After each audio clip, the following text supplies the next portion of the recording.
மயூராதிரூடம் மகாவாக்கியகூடம் மனோஹாரிதேகம் மகச்சித்தகேகம் மகீதேவதேவம் மகாவேதபாவம் மகாதேவபாலம் பஜே லோகபாலம். இந்த ஒரு ஸ்லோகம் போகிறோம். முருகனுடைய பெருமையை முழுக்க ஒரு 8 பதங்கள். 8 பதங்கள். மயூராதிரூடம் மகாவாக்கியகூடம் மனோஹாரிதேகம் மகச்சித்தகேகம் மகீதேவதேவம் மகாவேதபாவம் மகாதேவபாலம் பஜே லோகபாலம். 8 பதங்களில் இதில் ஒரு சுவாரஸ்யம். 8ன்னு சொன்னதுனால ஒரு விஷயம் சொல்லிவிடுறேன். அதான் மனசு தோணுண்டே ஒரு ஷேர் பண்ணிடணும். நாளைக்கு இதே ஸ்லோகத்துக்கு அர்த்தம் சொன்னேன்னா இதே அர்த்தம் சொல்லுவேன்னு சொல்ல முடியாது. அது அனுபவத்தில் தான் தெரியும். எப்படி ஸ்புரிக்கிறது எப்போ ஸ்புரிக்கிறது தெரியாது. ஸ்புரிக்கிறதுங்கிறது மாத்திரம் சத்தியம். எப்படி ஸ்புரிக்கிறது you cannot explain this as a process of logic because it comes from within. பகவான் உள்ளே இருந்து அவர் தான் ஹிருதித்யோதேவே முகாநிஸ்வரன்ட்டு. ஆச்சாரியாளுக்கும் அப்படி தான். ஆச்சாரியாளுக்கு பரிபூர்ணமாக தெரிஞ்சு அனுகிரகம் பண்ணால் நமக்கு அந்த ஒரு சின்ன திவிரியை கொடுக்குறதுனால தான் இங்கே உட்காந்து சொல்ல முடியாது. முருகன் அனுகிரகம் இல்லைன்னா சொல்ல முடியுமா? நினச்சி பார்க்க முடியுமா? நெற்று பண்ணி வச்சுருந்தா கூட 1000 ஆவர்த்தி ஆயிருந்தாலும் கூட அடுத்த ஸ்லோகம் தோணணும்னா அவனுடைய கிருபை இருந்தால்தான் தோணும். அதனால் 8ன்னு சொல்லும்போது இந்த குடும்பத்துக்கே 8 ரொம்ப முக்கியம். சதாசிவ குடும்பத்துக்கே 8 ரொம்ப முக்கியம். பரமேஸ்வரன் 8 ரூபத்தில் இருக்க. அதனால தான் அந்த 8 ரூபத்தை சந்திரசேகர அஷ்டகம்னு ஒரு ஸ்தோத்திரம் பண்ணேன். மிருத்யுஞ்சயனாக இருக்கக்கூடிய பரமேஸ்வரன் தன்னை மிருத்யுடைய பாதையிலேருந்து ரட்சித்த பொழுது மார்க்கண்டேயர் பண்ண ஸ்தோத்திரம் ஜெயமங்கல ஸ்தோத்திரத்தில் எங்கள் பெரியவா பப்ளிஷ் பண்ணியிருக்கார். அதில் ஒரு ஸ்லோகத்தில் இந்த 8 ரூபத்தையும் ரெஃபர் பண்ணேன். அதை காளிதாசன் சாகுந்தலத்துடைய ஆரம்பத்தில் காந்தி ஸ்லோகத்தில் தாபிகி அஷ்டாபிரீஷா அப்படின்னு 8 ரூபங்கள்ட்ட இருக்கார். அக்னி ஒரு ரூபம், வாயு ஒரு ரூபம், சூரியன் ஒரு ரூபம், அப்புறம் அபிகி யாசஹோத்ரி ஹோமம் பண்ணக்கூடிய ஹோதா ஒரு ரூபம், ஹவிஸாக கொடுக்கக்கூடியது ஒரு ரூபம். இப்படிலாம் சொல்கிறேன். ஏத்வே காலம் விதத்தகா ஸ்ருதி விஷயகுணா யாஸ்திதா வியாபிய விஸ்வம் பிரத்யக்ஷாபி பிரபந்தகா தனுபிகி அவதுனகா தாபிகி அஷ்டாபிரீஷான்னு சாகுந்தலத்தில் ஆரம்ப ஸ்லோகம். அந்த 8 ரூபங்கள் பரமேஸ்வர ரூபத்தை சொன்னேன். அம்பாளுக்கும் 8 ரூபங்கள். அஷ்டமூர்த்தி ரஜாஜெயித்ரி லலிதா சஹஸ்ரம். அதாவது ஸ்ரீமதா ஸ்ரீமதாராகின்னு ஆரம்பித்தா நெட்டுவார்த்து விட்டால் 20 நிமிஷத்தில் போய் ஸ்ரீ லலிதாம்பிகான்னு முடிஞ்சிடும். அதை ஒவ்வொரு நாமாவாக எடுத்து அப்படி நாக்கில் போட்டு ருச்சிக்கிற மாதிரி கொஞ்சம் அதை பற்றி கொஞ்சம் மனனம் பண்ணோம். அப்படியே கொஞ்சம் தியானம் பண்ணால் இந்த சுவாரஸ்யங்கள் தான் தெரியும். அஷ்டமூர்த்தின்னு அம்பாளுக்கும் இருக்குது. இவன் 2 பேருக்கும் பிறந்த பிள்ளை உமாசங்கரயோகோ ஏக பிரேம பாஜன மூர்த்தியை ஸ்காந்தம்னு சொல்கிறேன். முருகனை சொல்கிற போது பிள்ளையார சொல்லலை. ஏன்னு சொல்கிறேன்? உமாங்கிறது 2வது அவதாரம். முதல் அவதாரத்தில் அம்பாளுக்கு கௌரின்னு பேர். சஜிதேவியாக இருந்தாலும் சஜிதேவியாக இருக்கிறது அவளுக்கு தாட்சாயினின்னு ஒரு பேர், தட்சனுடைய புத்திரிங்கிறதுனால மகாபதிபண்டியாக இருந்ததுனால சதின்னு ஒரு பேர், விளவிளேர்னு ஒரு திருமேனியோடு இருப்பேன். அதனால் அவளுக்கு கௌரி அப்படின்னு பேர். இந்த அடுத்த அவதாரம் தான் பார்வதியாக வந்து பிறந்தாள். பர்வதத்துக்கு தூரத்துலேருந்து பார்த்தீங்கன்னா எப்படி இருக்கும்? ஒரே பச்சை பசேர்ந்து இருக்குது. எங்கே பார்த்தாலும் செடிகளும் கொடிகளும் மலைகளும் சேர்ந்து, மரங்கள்லாம் சேர்ந்து தானே மலையாக இருக்குது. அது தூரத்துலேருந்து பார்த்தீங்கன்னா இட்ஸ் எ லஷ் வெஜிடேஷன். ஒரே பச்சையாக இருக்குது வர்ணம். கடும் பச்சை, டார்க் க்ரீனாக இருக்குது. அந்த டார்க் க்ரீன் வர்ணத்தில் இருக்கக்கூடிய சமயத்தில் அவளுக்கு பார்வதியின் பேர். பர்வதத்துடைய புத்திரியாக தோன்றதுனால பர்வதராஜாவாக இருக்கக்கூடிய ஹிமவானுக்கு பெண்ணாக பிறந்ததுனால பார்வதியின் பேர். அவள் எப்படி பச்சையாக இருக்கா? மரகத பச்சைன்னு ஒன்று. மரகதவல்லின்னு அம்பாளுக்கு ஒரு பேர். மரகதவல்லியும் ஸ்மராமின்னு கீர்த்தனை இருக்குது. மரகத பச்சையை போல் காட்சி எடுத்திருக்கா. காளிதாசனுக்கு 3 வர்ணங்களில் தரிசனம் கொடுத்தார். முதல்ல லைட் ப்ளூ, அதாவது இந்திர நீலமணின்னு தேவலோகத்தில் ஒரு மணி. அந்த மணியை ஸ்ப்ளிட் பண்ணினா எந்த விதமான காந்தி வெளிப்படுமோ அந்த காந்தி நீளமாக இருக்கக்கூடிய காந்தி, இளம் நீளமாக, கருநீளம் இல்லை, இளம் நீளமாக இருக்கக்கூடிய சாஃப்ட் ப்ளூ, அந்த இளம் நீளமாக இருக்கக்கூடிய காந்தியோடு பிரகாசிக்கக்கூடிய சமயத்தில் அவளுக்கு மாதங்கின்னு பேர். ஒரே குங்குமப்பூ எடுத்து சஸ்நாமம் ஆச்சுன்னு, ஒரே மேலுவாட்டமாக குங்குமப்பூ குறிஞ்சி போயிடுத்து, சச்சவேன்னு இருக்குது. ஒரே அரக்கு, அந்த அரக்கு வர்ணத்தில் இருக்கிற போது காமாட்சின்னு பேர். அவள் மருகத பச்சையாக இருக்கிற போது அவளுக்கு பார்வதின்னு பேர். இதை 3 சாமநாதனுங்க தண்டகமாக இருந்தாலும் முதல்ல 3 ஸ்லோகங்களில் இதை ஒவ்வொரு கோலத்தில் ஒவ்வொரு வர்ணத்தில் அம்பாள் தரிசனம் கொடுத்த விஷயத்தை காளிதாசன் சொல்கிறார். மாணிக்க வீணாம் உபநாதகிந்தீம் மதாரசாம் மஞ்சுள வாக்விலாசாம் மாகேந்திர நீலத்யுதி கோமளாங்கீம் மாதங்ககன்யாம் மனசா ஸ்மராமி சதுர்புஜே சந்திரகலாவதம் சேகே कुचोन्नते कुङ्कुमरागशोणे पुण्ड्रेक्षुपाशाङ्कुश पुष्पबाणहस्ते नमस्ते जगदेकमातः मातामरगदश्यामगा मातङ्गी मदशालिनी कुर्यात् कटाक्षं कल्याणी कदम्बवनवासिनिः. அதனால் 8 ரூபங்களோடு அஷ்டமூர்த்தி ரஜாஜெயித்ரின்னு இருக்க.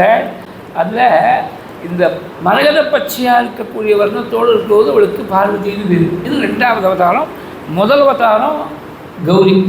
முதல் அவதாரத்தில் கௌரியாக இருக்கிறவது தான் பிள்ளையார் ஆவிர்வாவம். அதனால தான் நாமாவளி போடுறது முதற்கொண்டு கௌரி நந்தன கஜானனா. அது ரைமிங்காக இருக்குது, அது அடுக்கு மொழியாக இருக்குங்கிறது ஒரு பக்கம். சத்தியம் அதுதான். அதனால தான் கௌரி நந்தன கஜானனா. பார்வதியாக இருக்கிறது தான் முருகனுடைய தோற்றம். அதனால் உமாசங்கர் பார்வதியாக இருக்கிறது தான் உமான்னு பேர். அதெல்லாம் சொல்ல ஆரம்பித்து அது இழுத்துட்டு போயிடும். இந்த ஒரு ஸ்லோகமாவது இன்றைக்கி முடிக்கணுமோ, 3வது ஸ்லோகமாவது பார்ஷியலாக முடிக்கணும். முழுக்க முடிக்கணும்னு தோணலை எனக்கு, பார்ஷியலாவது முடிக்கணுமோ. அதனால் கவலைப்படாதப்போ. எப்படி வியாழக்கிழமை அன்றைக்கி 33வது ஸ்லோகம் இப்படி வரப்போது நான் கவலைப்படலை, நீங்கள் ஏன் கவலைப்படுறீங்க? அது முருகன் பார்த்துக்கிறேன், நாம் கவலைப்பட வேண்டாம். அதாவது உமானு தபஸ் பண்ண வாழ்ந்தான்னு அம்பாளை தாயாராக இருக்கக்கூடிய மேனை தடுத்த பொழுது ஏற்பட்ட பேர் உமாங்கிறது. பர்வதராஜ புத்திரியாக வந்ததுனால பார்வதின்னு பேர். அப்புறம் ஹைமவதின்னு ஒரு பேர். ஹிமவானுடைய பெண்ணாக வளர்ந்ததுனால ஹைமவதி. பொதுவாக பர்வதத்துடைய பெண்ணாக தோன்றதுனால பார்வதி. அந்த பர்வதத்துடைய வம்சம் விருத்தியாகும்படியாக செஞ்சதுனால பர்வத வர்தினி. ராமேஸ்வரத்தில் அம்பாளுக்கு அதானே பேர், பர்வத வர்தினி. அதெல்லாம் பிராச்சீனமான பேர். இப்போ யாரும் இந்த மாதிரி பேரை தான் வைக்கிறதா தெரியல. என்னமோ கம்ப்யூட்டர் சஜஸ்ட் பண்ணிட்டுன்னு சொல்லிவிட்டு ஏதோ பேரை வைக்கிறா. அந்த பேருக்கு என்ன அர்த்தம்னு சஜஸ்ட் பண்ண கம்ப்யூட்டருக்கும் தெரியாது, சம்ஸ்கிருத வித்வான்கள் சொல்ல முடியாத அர்த்தம். அந்த ராமத்தை உடையவாளுக்கும் அந்த பேர் என்னன்னு தெரியாது, அர்த்தம் என்னன்னு தெரியாது. அர்த்தமே இல்லாத பேராக ஏதோ வச்சு விட்றா. அந்த மாதிரி இருக்கக்கூடாது. பர்வத வர்தினின்னு பேர்னா பர்வத வம்சம் விருத்தி ஆகும்படியா. அதனால தான் பிராளேயாச்சல வம்ச பாவனகரி அன்னபூர்ணாஷ்டகத்தில் ஆச்சாரியா. பிராளேயாச்சல ஆச்சலம்னா மலை. பிரளய காலத்து பர்யந்தம் இருக்கக்கூடிய மலை இந்த ஹிமே பர்வதம். அதனால பிராளேயாச்சல அந்த வம்சத்தை பாவனம் பண்ணால் அம்பாள் வந்து குழந்தையாக வந்திருந்தாள். பிராளேயாச்சல வம்ச பாவனகரி. ஏதோ ஞாபகம் வந்து சொன்னேன். அன்னபூர்ணாஷ்டகம் நமக்கு விஷயம் இல்லை. பிராளேயாச்சல வம்ச பாவனகரி. அந்த மாதிரி இருக்கக்கூடிய அம்பாள் உமானு பேர். அவளுக்கு பார்வதியாக இருக்கிறது தான் உமாங்கிற பேர் வந்தது. அவள் ஹிமவானுடைய புத்திரிங்கிறதுனால ஹைமவதி. இந்த ஹைமவதிங்கிறதுக்கு இன்னொரு அர்த்தம் உண்டு. ஸ்வர்ண விக்கிரமாட்டமாக இருப்பலாம் அம்பாள். அதனால தான் ஸ்வர்ண காமாட்சின்னு உண்டு. பங்காரு காமாட்சின்னு சொல்கிறோமோ, பங்காருன்னா ஸ்வர்ணம் தான் அர்த்தம். அதனால் பங்காரு காமாட்சினா சொர்ண காமாட்சி தான். சொர்ணவர்ணமாக இருக்கிறதுனால கொடியை போல் ரொம்ப ட்ரிம்மாக இருக்குது அந்த சரீரமானது. கொடிக்கு லதான்னு பேர். பொற்கொடின்னு சொல்கிறோமோ, தமிழில் பொற்கொடின்னு சொல்கிறது தான், சம்ஸ்கிருதத்தில் ஹேமலதான்னு பேர். அது ஹேமலதே அப்படின்னு சொல்லி கீர்த்தனையில் பாடியிருக்காள். ஹிமகிரி தனகே ஹேமலத்தேன்னு கீர்த்தனை பாடியிருக்காள். சாதாரணமாக குழந்தைகள் இப்படி பேர் வச்சா ஒன்று ஹேமான்னு கூப்பிடுவா, இல்லை லதான்னு கூப்பிடுவா. பூர்ணமாக சொல்கிறது ரொம்ப அபூர்வம். ஹேமலதான்னு கூப்பிடுறது ரொம்ப அபூர்வம். இதெல்லாம் எதுக்காக சொல்ல வந்தேன்னாக்க, அம்பாள் 2வது அவதாரத்தில் பார்வதியாக தோன்றும் பொழுது தான் அவளுக்கு உமானு பேர். உமாவுக்கும் சங்கரருக்கும் அவளுடைய பிரியத்துக்கு ஒரே அடையாளமாக தோன்றவன் முருகன். அவர் அஷ்டமூர்த்தி ஸ்வரூபியாக இருக்கார் பரமேஸ்வரன். அஷ்டமூர்த்தி ரஜாஜெயித்ரின்னு அம்பாள் இருக்காள். இவள் 2 பேருக்கும் தோன்ற குழந்தை எப்படி இருப்போம்? 8 பதங்களால் குறிச்சிருக்காள். மயூராதிரூடம் மகாவாக்கியகூடம் மனோகாரி தேகம் மகச்சித்திரகேகம் மஹீதேவதேவம் மகாவேதபாவம் மகாதேவபாலம் பஜே லோகபாலம். முருகனுக்கு வாகனம் மயிலுங்கிறது எல்லாருக்கும் தெரியும். இன்னும் 2 வாகனம் இருக்குது. ஆட்டுக்கடா ஒரு வாகனம், யானை ஒரு வாகனம்.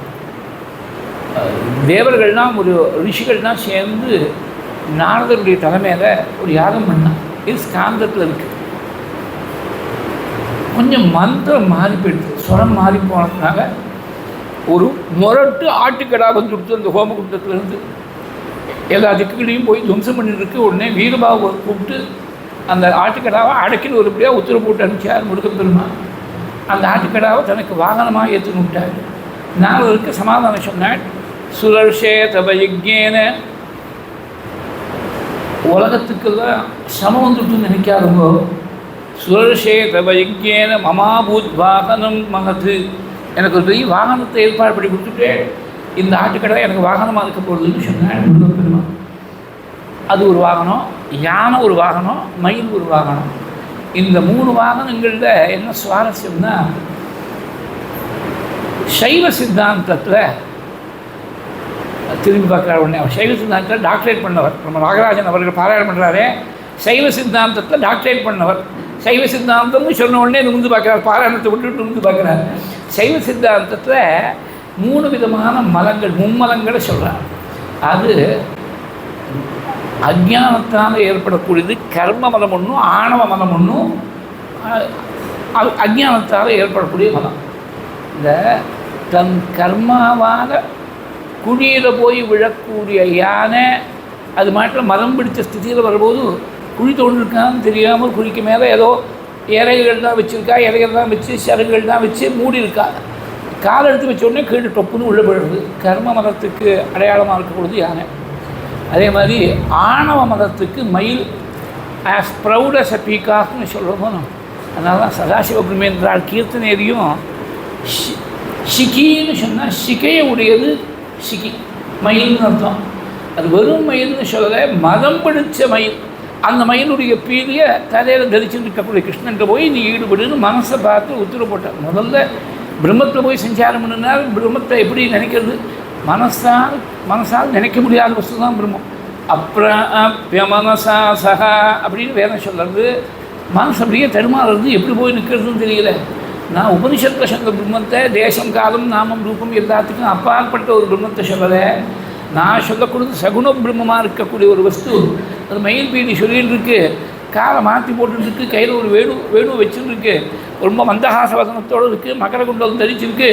அந்த மாதிரி ஒரு பிரம்மத்தில் போய் நின்றுடுத்து மனசு. அவர் மகானாக இருந்ததுனால, ஞானியாக இருந்ததுனால சொன்ன உடனே மனசு சொன்னதை கேட்டு மதசிக்கி பிஞ்ச அலங்கிருத சிகுரே, மதசிக்கி பிஞ்ச அலங்கிருத சிகுரே, மகனீய கபோல விஜித முகுரே, மகனீய கபோல விஜித முகுரே, மானச சஞ்சரவே பிரம்மணி, மானச சஞ்சரவே சஞ்சரவே.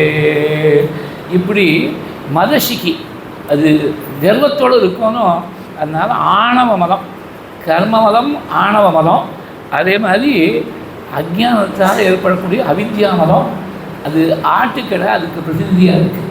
அது ஒரு காவாக வந்து வச்சுக்கோ, 100-200 ஆடை ஓட்டின்னு வரான். ஒரு இடையம், ஆடு மேய்க்கக்கூடிய இடையம், சின்னதாக ஒரு காவாக வந்தது. அந்த காவாவை தாண்டுறதுக்கு ஒரு கம்பை வச்சாங்கன்னா முதல்ல போடக்கூடிய ஆடானது இந்த கம்பை தாண்டி குதிச்சு போயிடும். அப்புறம் கம்பை எடுத்துடுவோம். பின்னாடி வரக்கூடிய 100-200 ஆடுகள் அப்படியே கம்பு இருந்ததுனால தாண்டிட்டு முதல் ஆடு. கம்பிலேயே நாம் எதுக்காக தாண்டணும்னு யோசனை பண்ணாது. அப்படியே இது முதல்ல ஒரு ஆடு பண்ணிட்டுனா பின்னாடி எல்லா ஆடும் அப்படியே தாண்டிட்டே வரும்.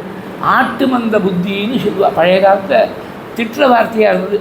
தன்னுடைய புத்தியை உபயோகப்படுத்தாமல் ஏதோ பிளைண்டாக ஃபாலோ பண்ணால் ஆட்டு மந்த புத்தின்னு நாங்கள்லாம் குழந்தைகளாக இருக்கும்போது சொல்லுவா, பெரியவா சொல்லுவா. இப்போ யாரும் யூஸ் பண்ணுறதாக தெரியல. ஏன்னா எல்லாருக்குமே அந்த புத்தி வந்துடுச்சோ அப்படின்னு நினைக்க முடியாது இருக்குது. ஏன்னா ஃபேஷனுங்கிறது என்ன? ஆட்டு மந்த புத்தி தான் ஃபேஷன் தான். எவனோ ஒருத்தன் போட்டுக்கிறான்னா அது மாதிரி நாமும் சட்டையை போட்டுக்கணும், அது மாதிரி ட்ரெஸ்ஸு போட்டுக்கணும். நமக்கு என்ன வந்துடுது? அவன் மானத்தை ரட்சிக்கணும், டீசெண்டாக இருக்கணும், வஸ்திரம் இவ்வளோ தான், சுத்தமாக இருக்கணும், அழுக்க போட்டுக்க வேண்டாம், இவ்வளோ தானே ரிக்குவயர்மெண்ட். அதுக்கு மேலே பாக்கியெல்லாம் எக்ஸ்ட்ரீனியஸ் தானே. Purpose of dress is only 2-fold. One is to cover your body in a modest way. அதனால் திங் நீட்டாக இருக்கணும், சுத்தமாக இருக்கணும். இது 2 தான் பர்பஸுங்கிறது. To protect your modesty. அது எப்படி இருக்கணும்னு சொன்னால் நீட்டாக இருக்கணும், இவ்வளோ தான். இதுக்கு 3வது விஷயமே கிடையாது. இல்லை அது ஃபேஷனுங்கிறது ஆட்டம் அந்த புத்தி தான். யாரோ ஒருத்தம்னா உடனே இப்போ எனக்கு மாடர்னாக ஒரு வார்த்தை சொல்கிறேன். ஏதோ ஒரு post, social media post, it went viral அப்படிங்கிறான். கொரோனா வைரஸ் போகாது, இந்த வைரஸ் வேறு வேணுமா, வைரலாக போகணுமா, வைரலாக போயிட்டுனா 1 கோடி பேர் பார்த்துக்கிட்டான், 1 லட்சம் பேர் பார்த்துக்கிட்டான்னா இட் வென்ட் வைரல் அப்படிங்கிறான். யாரோ ஒருத்தர் பார்த்தா எல்லோரும் அதை கொண்டாடுறான். எல்லாருக்கும் ஒருத்தன் லைக் அனுப்பிச்சானாக்க எல்லோரும் லைக் பண்ண அமைக்கின்னு இருக்கான். இதெல்லாம் அஜ புத்தி தானே, இது ஆட்டமந்த புத்தி தானே. அந்த அஜ்ஞானமாக இருக்கக்கூடிய அவித்யா மதத்துக்கு பிரதிநிதியாக இருக்கக்கூடிய ஆட்டுக்கடை. இந்த 3ஐயும் வாகனமாக கொண்டதுனால இந்த மும்மலம் சைவ சித்தாந்தத்தில் சொன்ன மும்மலங்களும் எனக்கு அடங்கியிருக்கு. இந்த 3 மலங்களுக்கும் நான் அப்பாற்பட்டவன் கடந்தவன் காட்டுறார். இது ஒரு பக்கம் இருக்கட்டும். இந்த மயில்லையே 3 மயில் உண்டு. இது புதுசாக இருக்க. இத்தனை நேரம் ஏதோ மயில் வாகனம்னா ஒரு மயில் ஒரு முருகன் அவ்வளோதானே நினச்சோம். 3 மயில்கள் உண்டு. தேவ மயில்னு ஒன்று, அசுர மயில்னு ஒன்று, வேத மயில்னு ஒன்று. அதாவது வேதங்களெல்லாம் என்ன பண்ணித்தான், வேதத்தான பிரதிபாத்தியமான மூர்த்தி முருகப்பெருமான். அந்த மூர்த்தி, அதனால தான் சுப்பிரமணியன்னு பேர் அவனுக்கு. அதை பற்றி பின்னாடி வரேன். சுப்பிரமணியன்னு பேர். அந்த பிரபுவை தாங்கணும்னு வேதங்களெல்லாம் மயில் ரூபம் தரித்து அவனை தாங்கின போது வேத மயில். மயூரபாவம் நிகமாகான்னு ஸ்லோகம். அந்த நிகமம்னு சொல்லக்கூடிய வேதங்களெல்லாம் மயூரபாவத்தை அடைஞ்சு முருகனை தாங்கிட்டு. அப்புறம் சூரபத்மனோட யுத்தம் பண்ணுற போது என்ன ஆகிடுத்து, அவன் பல ரூபங்கள் தரிக்கிறான். அந்தந்த ரூபத்துக்கு கரஸ்பாண்டிங்காக எதிர்த்து யுத்தம் பண்ணுறதுக்கு வேணுங்கிற ரூபத்தை தரித்து முருகன் யுத்தம் பண்ணுறார். அவன் என்ன பண்ணான், ஒரு சக்கரவாக பட்சி ரூபத்தை தரித்தான் சூரன். அப்போ இன்னொரு பட்சி வருமானோ இவர் பட்சியாக மாறாமல் இந்திரனே மயில் ரூபத்தில் வந்தபொழுது அந்த மயில் மேலே ஏறி சக்கரவாக பட்சியாக இருக்கக்கூடிய சூரனை துவம்சம் பண்ணுறதுக்கு போனார் சுவாமி.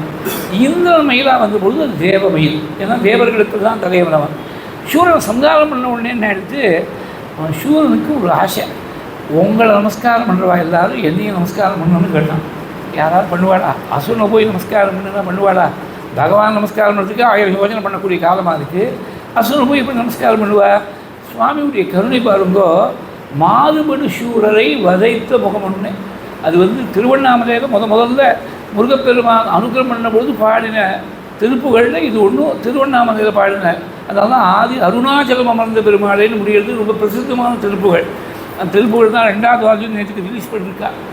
இந்த திருப்புகளில் மாறுபடு சூரரை வதைத்த முகம் ஒன்றேன்னு ஒன்று வருது. 6 முகங்கள், ஒவ்வொரு முகம் ஒரு காரியத்தை செஞ்சதாக சொல்கிறார். மாறுபடு சூரரை வதைத்த முகம்னு சொன்னால் போகிறாரா? மாறுபடி சூரர்னு ஏன் சொன்னார்னா, அதெல்லாம் இன்றைக்கும் சூர சம்ஹாரம் ஸ்கந்த சஷ்டி அன்றைக்கி இல்லை முதல் நாள் வரும். பெரும்பாலும் பார்த்தீங்கன்னா சூர சம்ஹாரம்னு பஞ்சாங்கத்தை போட்டிருப்பாங்க. சம்ஹாரம்னா அடியோடு தீர்த்து கட்டுறதுன்னு அர்த்தம் பண்ணிக்க மாட்டான். ரூபம் மாறி போகிறதுனால தான் சூர சம்ஹாரம். சூரன் என்ன பண்ணிட்டார், 2 ரூபங்களில் பிரித்து விட்டுட்டார் சுவாமி. கீழே மயிலாகவும் மேலே சேவலாகவும் மாற்றி விட்டார். இப்போ நமஸ்காரம் பண்ணுறது என்ன ஆகும், இந்த மயிலுக்கும் சேர்த்து நமஸ்காரம், அதே மாதிரி மேலே இருக்கக்கூடிய சேவலுக்கும் சேர்த்து நமஸ்காரம். இதை பின்னாடி முடிக்கிற தருணத்தில் சொல்ல போகிறார் ஆச்சாரியார். அந்த பகவானுடைய வாகனமாக இருக்கக்கூடிய ஆடுக்கு முதற்கொண்டு நமச்சாகதுபியம் நமக்குக்குட்டாய நம சிந்தவே சிந்து தேசாயதுபியம் புனஸ்கந்த மூர்த்தே நமஸ்தே நமஸ்து அப்படின்னு நம கேக்கினே சக்திகே சாபிதுபியம்.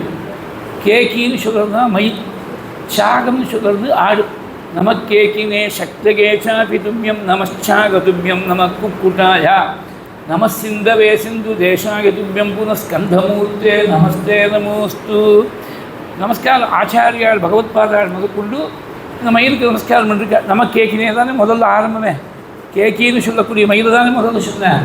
அப்போ அசுரனை கீழே மயிலாகவும் மேலே சேவலாகவும் வச்சுருந்ததுனால எல்லாரும் அவனுக்கு நமஸ்காரம் பண்ணும்படியாக ஒரு அனுகிரகத்தை பண்ணிவிட்டார். மாறுபடு சூரரை வதைத்த முகமன்று அப்படின்னு அருணாதரும் பாடிவிட்டார்.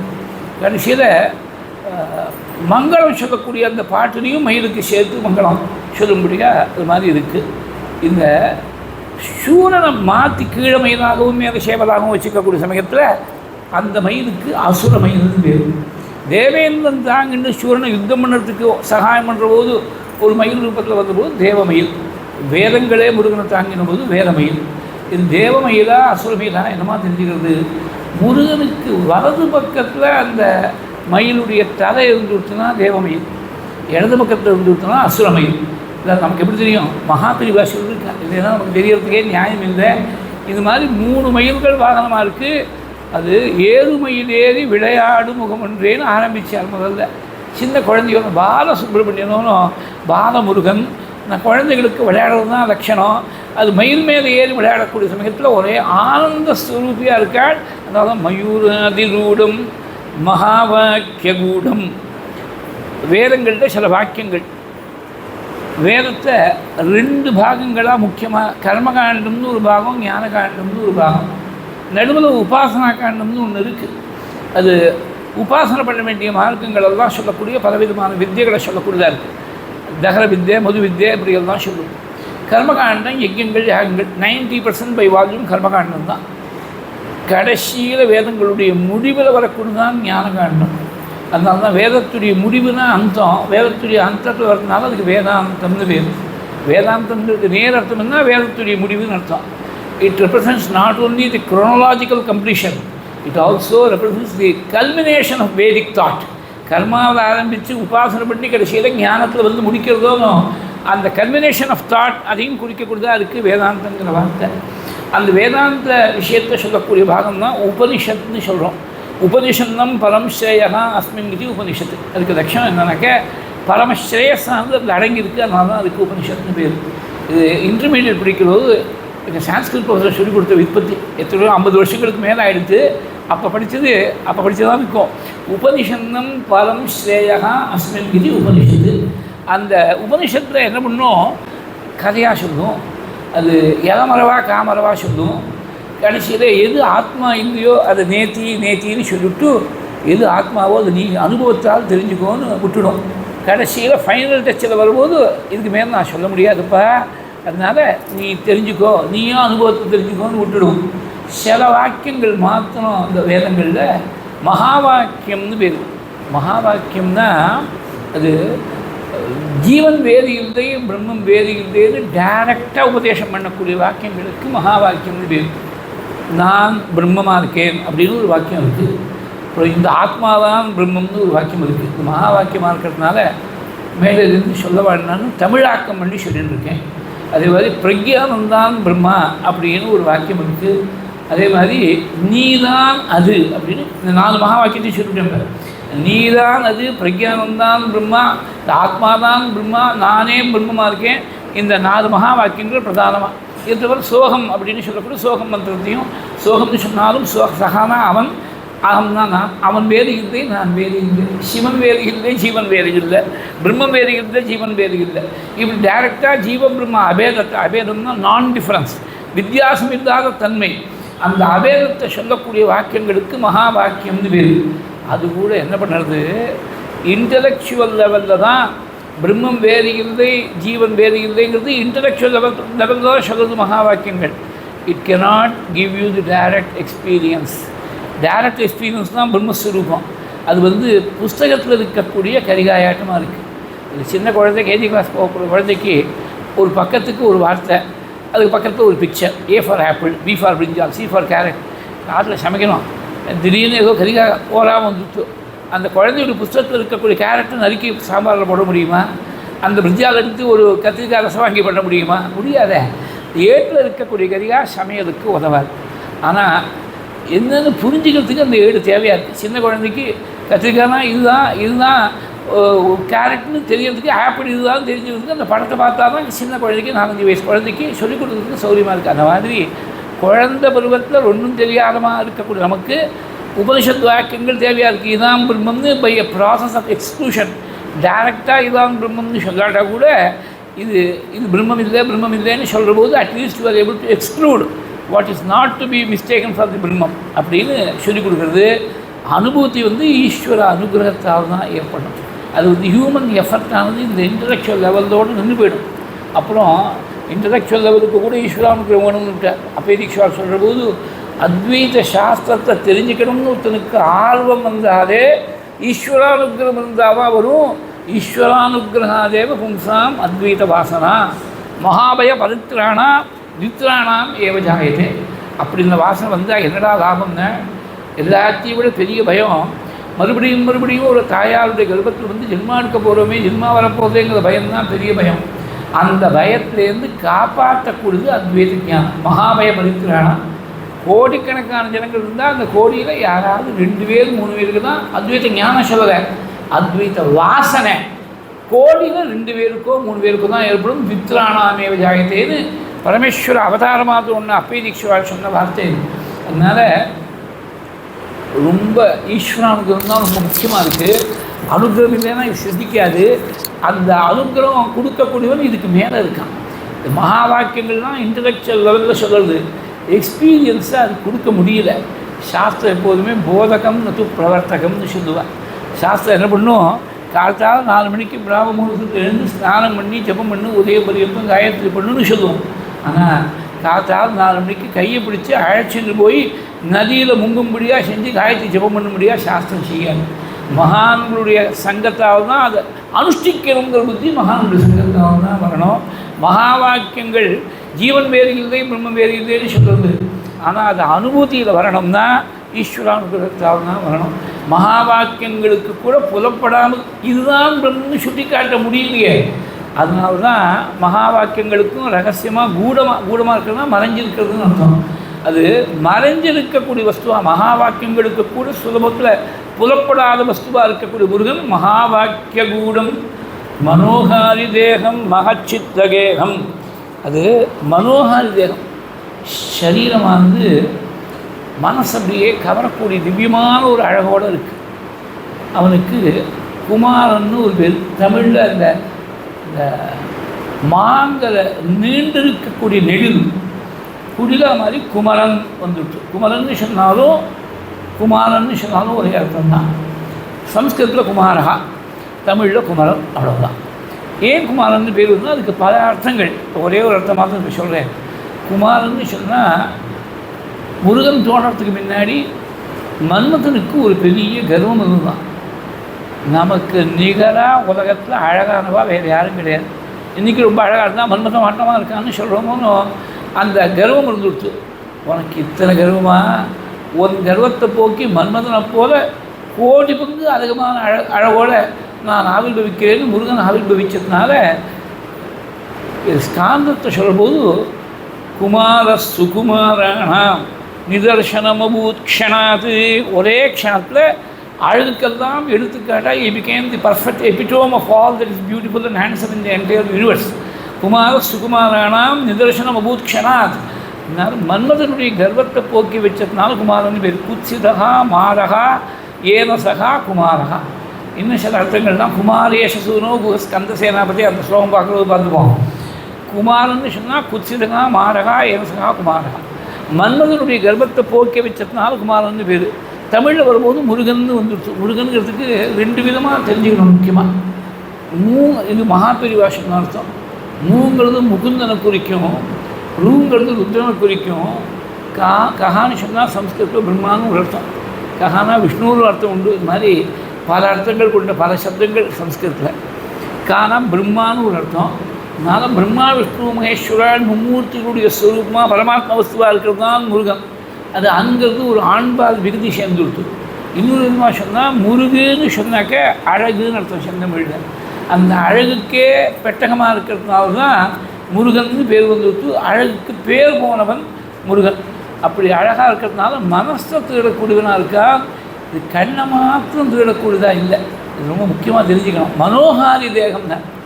சாதாரணமாக குணம்தான் மனசை திருடும். ரூபம் கண்ணை தான் பறிக்கும். கண்ணை பறிக்கிறதுன்னு சொல்கிற போதும் ஒரு நல்ல ரூபம் அழகான ரூபத்தை பார்த்தா கண்ணுக்கு தான் முதல்ல திருப்தி. ஏன் கண்ணை சொல்லாமல் நேத்திரஹாரி ரூபம்னு சொல்லப்படாதா? மனோகாரி ரூபம்னு ஏன் சொன்னார்? மனோகாரி தேகம்னு ஏன் சொன்னார்? நேத்திரஹாரி தேகம்னு சொல்லாமல் மனோகாரி தேகம்னு ஏன் சொன்னார்னா, கண்ணை பறிக்கக்கூடிய வஸ்து இட்ஸ் அ டெம்பரரி அல்யூர். கொஞ்சம் பார்த்து ஒரு நாளைக்கு அழகாக இருக்குது, 2வது நாள் அழகாக இருக்குது, 4 நாள் ஆகிடுச்சுன்னா அவ்வளோதாங்க நமக்கு தெரிஞ்சது தானே அப்படின்னு ஒரு ஃபெமிலியாரிட்டி ப்ரீட்ஸ் கண்டெம்ப்டுங்கிற ரீதியில் அந்த அழகு நமக்கு பெரிய அழகாக தோணுது. ஆனால் குணத்தால் மனசை கவர்ந்துவிட்டால் எத்தனை நாளானாலும் அந்த குணத்தை நினச்சி மனசானது உருகிறது. பகவானுடைய அழகானது கண்ணை பறிக்கக்கூடிய தேகம்னு சொன்னால் டெம்பரரியாக இருக்கக்கூடிய எஃபெமரல் பியூட்டியை குறிக்கிறதா போயிடும். இது அப்படி இல்லை. ஈஸ்வரனுடைய அழகானது eternal beauty. It is not ephemeral beauty, but eternal பியூட்டின்னு காட்டுறதுக்காக தான் இதை மனசை கவரக்கூடிய தேகம் தான். இதுக்கு ஒரு பேரலல் சொல்லணும்னா, ராமர் காட்டில் நடந்து போகிற பொழுது முன்னாடி ராமன், நடுவில் சீதை, பின்னாடி the rear is held by Lakshmana. அந்த இடத்துல ஒரு ஃபோட்டோ ஃப்ளாஷ் மாதிரி ஒரு சொல் சித்திரம் பிடிச்சார் கம்பர். எப்படி இந்த அழகை எப்படி வர்ணிக்கிறதுன்னு தெரியல. சூரியனுடைய காந்தியாவது பகவானுடைய திருமேனி மேலே படுறதான். எந்த பிரபு எப்போதுமே தேர்ந்து போகணும், அவனுக்கு நடந்து போக வேண்டிய பிரமேயம் இல்லை. இப்போ தான் முதல் பிரமேயம் வந்திருக்கு. சூரியனுடைய காந்தி போய் இந்த மென்மையான திருமேனியில் படுறதே உஷ்ணம் தாங்காமல் தவிப்பினே சுவாமின்னு ஒரு பக்கம் ஏக்கம். இன்னொரு விதமாக அர்த்தம் பண்ணால் மறையன்னு இருக்கு பதம். அதாவது சூரியனுடைய காந்தியானது மேலப்பட்ட உடனே பகவானுடைய தேகத்துடைய காந்தி எப்படி இருக்குன்னா, சூரியனுடைய காந்தி ராமருடைய திருமேனியில் பட்ட உடனே மங்கி போயிடுது. அந்த காந்தி இருக்கக்கூடிய சோழே தெரியாமல் மங்கி போயிடுது. வெய்யோன் ஒளி தன் மேனியின் விதி ஜோதியின் மறைய பொய்யோ எதும் இடையங்களோடும் இடையோடும் போன மையோ மரகதமோ மதிகடலோ மழை முகில் ஐயோ இவன் வடிவென்பது ஓர் அழிக அழகுடைய. 4 திஷ்டாந்தங்கள் கொடுத்து பார்த்தார். மையை போல கருத்தை வந்தோன்னு சொல்லாமா, மரகத பச்சைன்னு சொல்லாமா, மையோ மரகதமோ. இதை கடலை போல நிலம் கொண்டவன் ஆழ்வார் சொன்னாலே, அதிலும் கடல் நிலவண்டனைன்னு சொன்னாலே கிருஷ்ணன். அந்த மாதிரி மறிகடலோகோ மழை முகிலோ ஊழி முதல்வன் உருவம் போல் மெய்கிறதுன்னு மேகத்தை பார்த்து ஆண்டாள் பேசினாரே. அந்த மாதிரி மேகத்தை போல நீலமேக சாமனன்னு சொல்லாமன்னு பார்த்தா 4 திருஷ்டாந்தங்களும் சரியாக பொருந்தலை. அதனால் நான் என்ன பண்ணுவேன்னு வர்ணிக்க முடியலையேன்னு கையை விரிக்கிறார் கவி சக்கரவர்த்தி கம்பர். ஐயோஹோ இவன் வடிவென்பது. இது ரொம்ப அபூர்வமான யூசேஜ். கிளாசிக்கல் பொயட்ரியில் போய் ஐயோலாம் எழுத மாட்டார். அது நாமே சாதாரணமாக சொல்லக்கூடாது. இவர் சொல்லிவிட்டார்னா it's an exception to the general rule. ஐயோ இவன் வடிவென்பது ஓர் அழகாக அழகுடையாக. இது அழகுன்னு சொன்னால் போகாது, அழியாத அழகு. அழியாத அழகுனாக்க, அழியாத வஸ்துவுடைய அழகு தான் அழியாத அழகாக இருக்க முடியும். அழியாத வஸ்து என்ன? ஆத்மா ஒன்று தான். மீது எல்லாமே உலகம் முழுக்க அழியக்கூடியதாக இருக்குது. ஆத்மா ஒன்று தான். கத்தியால் குத்தியால் குத்த முடியாது, நெருப்பால் எரிக்க முடியாது, ஜலத்தால் நினைக்க முடியாது, காற்றால் வத்தடிக்க முடியாது. நைனம் சிந்தந்தி சஸ்திராணி நைனம் தகதி பாவகா நச்சைனம் கிளேதகிந்தியாபஹா ந சோஷயதி மாருதः அச்சேத்யோயம் அதாக்கியோயம் அக்லேத்யः அசோச்ய ஏவச நித்யः சர்வகதஸ்தாணுः அச்சலः அயம் சனாதனः. 2 ஸ்லோகத்தில் ஆத்மஸ்வரூபத்தை அப்படி வரைஞ்சி கொடுத்துட்டாரு கீதையில். ஆத்மா ஒன்று தான் அழியாத வஸ்து. அதனால் அழியா அழகுன்னு சொன்னால் ஆத்மாவுடைய அழகை தவிர it does not refer to the physical beauty. அதை தெரிஞ்சுக்கணும் நாம். அது மாதிரி தான் இங்கே மனோகாதி தேகம்ங்கிறதுக்கும் அதே அர்த்தம் தான். ஏன்னு சொல்கிறேன், மனசில் திருடக்கூடிய தேகம் தான். மனசை திருடுமா? எந்த சரீரமாக இருந்தாலும் மனசை திருடக்கூடியது. ஹாரின்னா திருடக்கூடியது. இது கொஞ்சம் எக்ஸ்பிளைன் பண்ணணும். ஆத்மா எல்லா இடத்துலையும் வியாபிச்சிருந்தாலும் கூட ஆத்மாவை எங்கே தியானம் பண்ண சொல்கிற போது ஹிருதயத்தில் ஒரு கட்டபல் பிரமாணத்துக்கு உள்ள பகவான் இருக்க. அங்குஷ்டமாத்திர புருஷோங்குஷ்டஞ்ச சமாஸ்ருதா ஈஷர்வஸ்ய ஜகத பிரபு பிரீணாதி விஸ்வபுக் அப்படின்னு தைத்திரிய உபனிஷத் சொல்லுது. கட்டபல் பிரமாணத்துக்கு பகவான் இருக்காருன்னா எல்லா பிராணிகள்கிட்டையும், மனுஷான்ட்டு மாத்திரம் இல்லை, ஈ எறும்பு கிருமியிலேருந்து ஆரம்பித்து யானை திமிங்கலம் பிரம்மாண்டமாக இருக்கக்கூடிய மிருகங்கள் எல்லாத்துலேயும் ஒரே பரமாத்மா தான் இருக்கான். அது எப்படி கட்டவரல் பிரமாணம்? கட்டவரல் மனுஷனுக்கு சரியாக பொறுத்துறது. ஒரு கரப்புக்குள்ளே ஒரு எலிக்குள்ளே அது கூட உள்ளே பொருந்துடலாமா என்னமோ தெரியாது. ஒரு ஈக்குள்ளே எறும்புக்குள்ளே கட்டவரல் எப்படி போகும்? எறும்பை போல் ஒரு 100 பங்குக்கு பெருசாக இருக்கே. எப்படி அர்த்தம் பண்ணோம்னா, சாதாரணமாக 6 அடி உயரமாக இருக்கக்கூடிய ஒரு மனுஷன், அந்த மனுஷனுடைய சரீரத்தில் கட்டவர் என்ன சைஸோ என்ன ப்ரப்போர்ஷனோ அந்த ப்ரப்போர்ஷன் தான் ஒவ்வொரு பிராணியுடைய சரீரத்துலையும் இருக்காருன்னு அர்த்தம். நீங்கள் you must transport that proportion. ஒரு ஏதோ 1:100x ஏதோ ஒன்று வச்சுக்கோ. அது மாதிரி இருந்ததுனாக்க அந்த கரப்புடைய சரீரத்தில் 1/100 ஆஃப் தட் எக்ஸ் அந்த சைஸ்க்கு இருக்காது. அதே மாதிரி 1:100 ப்ரொபோர்ஷன் வச்சுருந்தேன்னா எறும்புடைய சைஸில் அது வந்து ஒரு நேனோ பார்ட்டிகள் ஆட்டமாக ஒரு 0.01 அந்த மாதிரி 0.01x இல்லை 1% இப்படி வேணால் சொல்லுவோம். அந்த மாதிரி அங்குஷ்டத்துடைய சைஸ் மனுஷனுடைய சரீரத்தில் என்ன ப்ரப்போர்ஷனோ அந்த ப்ரப்போர்ஷனில் எல்லா சரீரங்களையும் உள்ள பகவான் அந்தரியாமையாக உள்ளே இருக்கான ஆத்மா.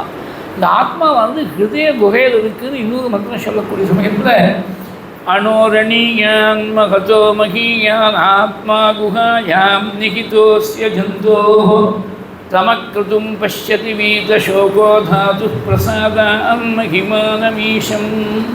ஒரு இடத்துல ஆத்மான்னு சொல்கிறது, இன்னொரு சமயத்தில் பிரம்மம்னு சொல்கிறது.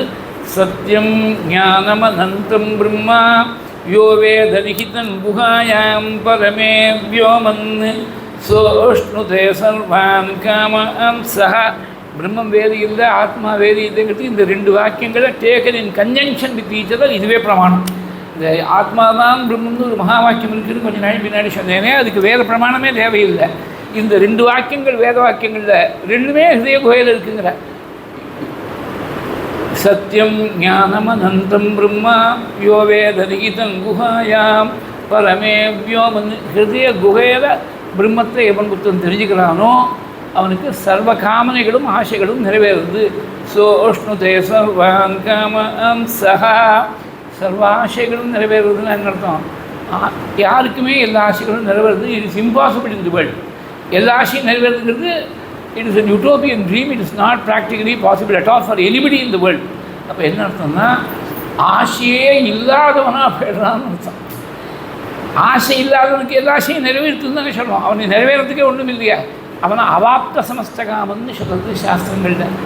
எம்லத்வாச்ச அபரம் தாபம் மன்னிதே நாதிகம் ததா. கீதையில் சுவாமி சொல்கிறார். ஆத்மாவுக்கு என்ன லட்சணம்னா எதை அடைஞ்சுட்டா இதுக்கு மேலே வேறு ஒன்று அடையணுங்கிற எண்ணமே தோணாதோ அதான் ஆத்மா. நமக்கு அப்படி இன்னும் ஆத்மா தெரியலைங்கிறது நல்லா தெரியுதுன்னா ஏதோ அது வாங்கணும் இது வாங்கணும். போன தீபாவளிக்கு வாங்கின மாதிரி அதே வர்ணத்தில் இருக்கக்கூடாது, வேறு வர்ணத்தில் சேலை வாங்கணும். அடுத்த வருஷம் வேறு புதுசாக ஏதாவது டிசைன் போடுவோம், அதை வாங்கணும். அப்படியெல்லாம் தோன்றதும் இது வேணும் அது வேணும்னு தோன்ற மட்டும் ஆத்மாவை தெரிஞ்சுக்கல. எனக்கு ஒன்றுமே வாண்டான்னு இருக்கக்கூடிய சாந்தமான நிலையில் தான் உபசாந்தோயம் ஆத்மா அப்படின்னு உபனிஷத்து சொல்கிறது. அதனால் இந்த ஆத்மா அனாதி காலமாக அதுக்கு ஆரம்பமே கிடையாது. அஜோ நித்தியம் சாஸ்வதோயம் புராணா ந ஹன்யத்தே ஹன்யமானே ஷரீரே. அஜா பெறப்பட்டதாக இருக்குது ஆத்மா. எல்லா காலத்துலையும் எப்போதும் எல்லா இடத்துலையும் இருக்குது இந்த ஆத்மஸ்வரூபம். ஆத்மஸ்வரூபம் அனாதியாக இருக்குது. மனசுங்கிறது நடுவாங்கிறதுல மாயையுடைய கல்பனையால் மனசு நடுவில் ஒன்று உள்ளே புகுந்துருச்சு. இப்போ ரொம்ப சிம்பிளாக சொல்கிறேன். ஒரு பை இருக்குது. இந்த பையில் 2 பழத்தை போட்டால் இது கொஞ்சம் பெருசாக இருக்குது. சின்னதாக ஒரு பை இருந்துருச்சுன்னு வச்சுக்கோங்க. சின்னதாக ஒரு சம்பளம் இருந்துருச்சு. ஆப்பில் ஒரு ஆப்பிள் தான் அட் எ டைம் அந்த சர்க்கம்ஃபரன்ஸ் பார்த்தீங்கன்னா ஆப்பிள் ஒரு சர்க்கம்ஃபரன்ஸ் கரெக்டாக இருக்குது. போகணும் ஹைட் இருக்குது கொஞ்சம். இந்த ஹைட்டில் இருக்கிற சம்பளத்தில் முதல்ல ஒரு ஆப்பிள் போட்டு ரெண்டாவது ஒரு ஆப்பிள் போட்டால் ரெண்டாவது ஆப்பிள் முதல் ஆப்பிளாக மறைக்கிறது. ரொம்ப சிம்பிள். அதுக்கு இன்வென்ட்ரி மேனேஜ்மெண்ட்டில் லிஃபோன்னு சொல்லுவாள். Last in first out. இங்கே எடுக்கிறது ரெண்டாவது போட்டு அந்த பழத்தை தான் முதல்ல எடுக்கணும். அப்புறம் தான் அடியில் இருக்கக்கூடாது.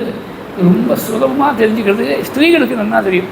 ஒரு 25 கிலோ ஒரு அரிசி மூட்டையை வாங்கி ஒரு பெரிய பாத்திரத்தில் ஒரு ட்ரம்மு மாதிரியோ இல்லை வேறு ஏதாவது ஒரு பெரிய ஒரு டப்பர் வேர் அது எவ்வளோ வச்சுருக்காலும் பிளாஸ்டிக்கில் ஃபுட் குவாலிட்டி பிளாஸ்டிக் அந்த மாதிரி இதில் போட்டு வச்சா 25 கிலோ காலி பண்ணால் கடைசியில் போட்ட அரிசி தான் முதல்ல சமையலுக்கு வரும். முதல்ல போட்டது கடைசியில் தான் வரும். சில சமயத்தில் என்ன ஆகும், முதல்ல போட்ட அரிசி வரவே வராது. ஏன்னா கடைசியில் கொஞ்சம் அரிசி 2 கிலோ இருக்கும்போது இன்னொரு மூட்டை வாங்கி அதுலேயே போட்டுருவாங்க. அதுக்காக ஏதோ ஒரு தனியாக ஒரு கீழேந்து ட்ரா பண்ணுற மாதிரி ஏதோ ஒரு டப்பாக இன்ட்ரடியூஸ் பண்ணிருக்கான்னு சொல்கிறான். கீழேந்து எடுத்தாக்க ஃபஸ்ட் இன் ஃபஸ்ட் அவுட்டாக இருக்கும். முதல்ல போட்டது முதல்ல வந்துடும். லாஸ்ட் இன் ஃபஸ்ட் அவுட்டாக இருக்கிறது தான் நார்மல். அப்போ எப்போதுமே 2 வஸ்து வச்சா பின்னாடி வந்த வஸ்து முன்னாடி வந்த வஸ்துவை மறைக்கும் அப்படிங்கிறது தான் தாத்பரியம். அதனால தான் கழுத்தில் போட்டுக்கக்கூடிய ஆபரணங்களில் கூட ஒன்று மறைக்கப்படாதுங்கிறதுனால தான் கழுத்துக்கு க்ளோஸாக இருக்கக்கூடியது நெக்லஸ்ஸு, ஒரு ஷார்ட் செயின், லாங் செயின், இப்படியெல்லாம் ஸ்திரீகள் அலங்காரம் பண்ணிக்கிறதுல வந்தது. ஏன்னா ஒன்று மறைச்சுட்டு அப்புறம் போட்டு பிரயோஜனம், 4 பேருக்கு தெரிய வேண்டாம் மாதிரி அலங்காரம். அதனால் கழுத்தோடு ஒட்டினாப்புல, நெக்கோடு ஒட்டினாப்புல இருந்தால் நெக்லஸ்ஸு. தாய்மார்கள் please correct me if I am wrong, நான் புரிஞ்சின மட்டும் சொல்கிறேன். கழுத்தோடு ஒட்டினாப்புல இருந்தால் நெக்லஸ்ஸு, கொஞ்சம் ஷார்ட் செயின், லாங் செயின் அப்படிங்கிறதான் வருது. ஒன்றும் மறைக்கப்படாது. இது மறைச்சிருக்கு ரெண்டும் ஒரே இடத்துல. மனசுன்னு சொல்லும்போது மனசறிஞ்சு சொல்கிறேங்கிறோம், நம்ம அறியாமல் நெஞ்ச தொட்டி சொல்கிறோமோ அந்த இடத்துல தானே ஆத்மா குஹாயாம் நிகிதோசேஜந்தோகம்னு சொன்னார். ஆத்மா ஏற்கனவே இருக்குது, நடுவாந்தத்தில் வந்து அஜ்ஞானத்தால் வந்து மனசு, அந்த மனசு ஆத்மஸ்வரூபத்தை மறைக்கிறது. மனசை யாராவது ஒருத்தர் விலக்கிவிட்டால் ஆத்மா பிரகாசிக்கிறது. முருகனுடைய திருவுருவத்தை நீ தியானம் பண்ணிகிட்டே இருந்தால் என்னாமோ, மனசை திருடக்கூடிய தேகம்னு சொன்னார். மனசு எப்படி கையை விட்டு போகுதுன்னு நமக்கே தெரியல. தெரியாமல் போனால் தான் திருட்டுன்னு பேர். தெரிஞ்சு போனால் நாம் ஏதோ செலவழிச்சிருக்கோம், ஏதோ ஒரு காரியத்துக்காக யூஸ் பண்ணிருக்கோம் அந்த நோட்டுன்னு அர்த்தம். திடீர்னு ஒரு 4 நோட்டு வச்சுருந்தோமே, 500 ரூபா நோட்டு, ஒரு நோட்டு காணமே, 3 நோட்டு தானே இருக்குது அப்படின்னா யாரோ எடுத்துருக்கான் தெரியல. யாரோ பண்ண புண்ணியம் 3 நோட்டை விட்டு வச்சானே, 4 நோட்டு சேர்த்து எடுக்காமல் ஒரே ஒரு நோட்டு எடுத்துருந்தானே, அவன் பாவம் கொஞ்சம் ரொம்ப இருக்கிறது கூட கொஞ்சம் தேவையாக இருக்கக்கூடிய தஸ்கரன் போல் இருக்குது தெரியல. மொத்தத்தில் கையை விட்டு தெரியாமல் போனால் தான் அதுக்கு திருட்டுன்னு பேர். இந்த மனசு எப்போ கரைஞ்சி போகிறதுன்னு நமக்கே தெரியாதபடி மனசை திருடக்கூடிய ஒரு பெரிய திருடனாக அவன் பெம்மான் மகளின் திருடும் திருடன் செம்மான் முருகன் பிறமான் இரவான் சும்மா இரு சொல்லறக என்றதுமே அம்மா பொருள் ஒன்றும் அறிந்திலனே. அந்த சும்மா இருந்து உபதேசம் பண்ணாலாம். அப்பாட்டேருந்து பிள்ளைக்கு அதாவது ஒரு தட்சிணாமூர்த்தியாக இருந்து மௌனமாக உபதேசம் பண்ணார். அவர் மௌனமாக இருந்து உபதேசம் பண்ணலை, அவர் கொஞ்சம் இறங்கி வந்து மௌனமாக இருந்து காட்டி விட்டார் தட்சிணாமூர்த்தி. இவர் என்ன பண்ணார், கொஞ்சம் இறங்கி வந்து நீ சும்மா இருந்து உபதேசம் பண்ணார் அருணகிரிநாதருக்கு. பொருள் ஒன்றும் அறிந்திலனே அது எப்படி அர்த்தம் பண்ணிக்கணும்னா, அகெயின் இது அனுபூதி உபன்யாசம் இல்லை. ஃபர்ஸ்ட் ஆஃப் ஆல் அனுபூதி இல்லை நமக்கு. அனுபூதி இருந்தால் உபன்யாசத்துக்கே தேவையில்லை. உபன்யாசம் பண்ணுற மட்டும் இன்னும் அனுபூதி வரலைன்னு அர்த்தம். அது அனுபூதி பெற்று அனுபூதி பாடின அருணகிரின்னு சொன்னார். வள்ளலார் சொல்கிற போது, அருணகிரிநாதரை பற்றி சொல்கிற போது சொன்னார், ஒவ்வொரு பாட்டும் ஒரு ரத்னம். அனுபூதி எல்லாமே அவர் அனுகிரகம் கொடுத்தது எல்லாமே பெரிய ரத்னங்கள். பொருள் ஒன்றும் அறிந்திலனே, பொருள் உலகம்னு சொல்கிறோம். இந்த உலகம் தெரியலை எனக்கு, பொருள் ஒன்றும் அறிந்திலேன்னு சொன்னால் பிரம்ம சத்தியம் ஜெகன் மித்யா, ஜெகத்து மித்தியன்னு தெரிஞ்சு போயிடுத்து, அருள் பெறம் கொடுத்து அதனால் பொருள் ஒன்றும் தெரியலேன்னு அர்த்தம். சும்மா இருந்த உடனே ஆத்மஸ்வரூபா has to be realised in silence, not by words. நாயமாத்மா பிரவச்சனேன லப்ஜா மேதகான பகுனா ஸ்ருதேன எமே வகேஷம் பிருணுதே தேன லப்ஜா தசீஷ ஆத்மா விவருணுதே தனுன் ஸ்வாம் அப்படின்னு உபனிஷத் மந்திரம். பிரவச்சனத்தால் ஆத்மாவை தெரிஞ்சிக்க முடியாது. ரொம்ப ஹை இன்டெலிஜென்ஸான மேதாவிலாசத்தால் தெரிஞ்சிக்க முடியாது. நான் 4 வேதத்தையும் கரைச்சி விட்டுருக்கேன்னு தெரிஞ்சிக்க முடியாது. இப்போ நீ யார் எப்படி தெரிஞ்சிக்க முடியும்னா, எவன் ஒருத்தன் ஆத்மா ஒன்று தான் எனக்கு வேணும்னு மீதி எண்ணங்கள் எல்லாத்தையும் விலக்கி உடும்புப்படியாக ஆத்ம தியானத்திலேயே ஈடுபடுறானோ அவனுக்கு ஆத்மா தன் ஸ்வரூபத்தை காட்டி கொடுக்கறது. யமயோகேஷ விருணுதே தேன லப்ஜா தசேஷ ஆத்மா விவருணுதே தனும் ஸ்வாம் அப்படின்னு உபனிஷத் வாக்கியம். அதனால் மனசை திருடினா ஆத்மா தானா பிரகாசிக்கிறது. இது வார்த்தையால் புரியக்கூடியது இல்லை. சும்மா இரு சொல்லற என்றதுமே அம்மா பொருள் ஒன்றும் அறிந்திலனே அப்படி அனுகிரகம் பண்ணிவிட்டார். முருகப்பெருமான் அனுகிரகம் பண்ணிவிட்டார். அந்த ஆத்மஸ்வரூபம் பிரகாசிக்கும்படியாக அருணகிரிநாதருக்கு எப்படி அனுகிரகம் பண்ணாரோ அது மாதிரி உபாசிக்கக்கூடிய பக்தர்களுக்கெல்லாம் அந்த திருமேனியை நீ தியானம் பண்ணிகிட்டே இருந்தால் ஒன்னறியாமல் மனசுங்கிற வஸ்து ஒன்றை விட்டு விலகி போயிடும், ஆத்மா பிரகாசிக்கும்னு காட்டுறதுக்காக மனோகாரி தேகம், தேகத்துடைய அவேர்னஸ் விலகி போயிடும். அந்த தேகத்தை நினச்சோம்னா இந்த சரீரம் தான் நாம் நினச்சிட்டு இருக்கோம். இது மிஸ்கன்செப்ஷன், அது அத்தியாசம்னு சொல்லுவா சாஸ்திரங்களில். சரீரத்தை தான் சத்தியம் நினச்சிட்டு இருக்கோம். வாஸ்தவமாக சத்தியமாக இருக்கக்கூடிய முருகனுடைய திருமேனியை தியானம் பண்ணால் இந்த சத்தியமாக இல்லாத சரீரத்தை சத்தியம் நினைக்கிறிய இந்த பிரம விலகி சத்தியமான ஆத்மா பிரகாசிக்குங்கிறத மனோகாரி தேகம் மகச்சித்தகேகம். ரொம்ப அழகுக்கே பேர் போனவன். அதனால் முருகன் நல்லதான் பேர். மகச்சித்தகேகம், மகான்களுடைய ஹிருதயத்தில் குடிகொண்டிருக்கக்கூடியவன். அவன் எங்கே வாசம் பண்ணுறான் அப்படின்னு சொன்னாக்க 6 படை வீடுகள் ரொம்ப பிரசித்தம். முருகனுக்கு இருக்கக்கூடிய ஸ்தானங்கள் 6 படை வீடுகள் ரொம்ப பிரசித்தம். குடும்பமே அப்படி தான் இருக்குது. சதாசிவ குடும்பம் முழுக்க அவன் எங்கே இருக்கான் அப்படின்னு சொன்னாக்க, பரமேஸ்வரனை பற்றி நேத்திக்கு வேற ஒரு கான்டெக்ஸ்ட்டில் அந்த சரணத்தை பார்த்தோம். விமல ஹிருதய தியாகராஜ பாலம். யாருடைய மனசு விமலமாக இருக்கோ, பரம சுத்தமாக இருக்கோ, அந்த ஹிருதயத்தில் இருப்பான். அதே மாதிரி அம்பாளை பற்றி சொல்கிற போது பக்தருடைய ஹிருதயம், அந்த ஹிருதயத்தில் இருக்கக்கூடிய சின்ன குட்டி பெண் ஹம்சமாக இருக்காங்க.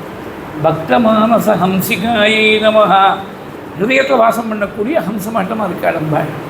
அதே மாதிரி பிள்ளையாரை பற்றி பார்த்துக்கிட்டாக்க, ஹிருதந்தரே நிரந்தரம் வசந்தமேவ யோகினாம் தமேகதந்தமேவ தம் விசிந்தயாமி சந்ததம். அவருடைய ஹிருதயத்திலேயே வாசம் பண்ணுறாங்களா. இந்த தம்பியாக இருக்கக்கூடிய முருகன் மாத்திரம் இப்படி இருப்பார், மகச்சித்தகேகம். மகானுடைய சித்தத்தையே தனக்கு கிரகமாக கொண்டு இருக்கக்கூடியவர் மகச்சித்தகேகம். நான் ஒரு டேப்பு கேட்க முடியாது. எங்கேயோ ட்ராவல் பண்ணும்போது தெரிஞ்ச பையன் ஒருத்தன் காரில் கூட்டின்னு போயிருந்தான். ஒரு டேப்பை போட்டான். ஒரு பெரிய மாநாடு, முருகன் பெருமையை பற்றி திவங்கதனாக இருக்கக்கூடிய